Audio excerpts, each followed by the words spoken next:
nick at Jordanbikes and check this beast out. S1000R Sport. It was brand new in June 2017. It's a one owner bike.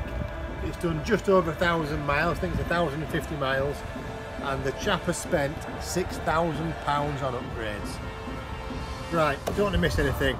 First of all, it's got HP4 Forged wheels. R&G's all over it to protect it. Carbon front mudguard. Carbon tanks around. Carbon heel plates. Carbon hugger. It's got a full Akrapovic race exhaust system. Those things are a fortune. It's got the Gilles HP BMW rear sets as well as the Gilles HP BMW billet brake and clutch levers. Custom seats as well, they look quite bonny.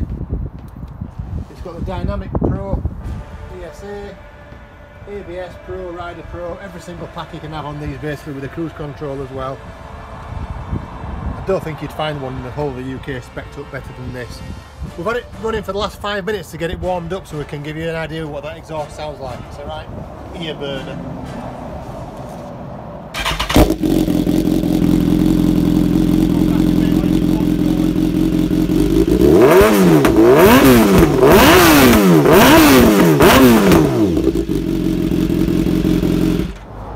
There you go, it comes with a box with all the standard parts in as well. One thing we're going to need to do, because it did have a funny little tail tidy, if you'll just look underneath, it basically had a little mini number plate under there. Totally illegal, we can't do that, so we're going to have to put the standard tail tidy back end on here, so it will have the plate on there. But just over 1,000 miles, as I say, spent £6 grand on bits and bobs. Get yourself a bargain, you'll never find one like this again. Thank you.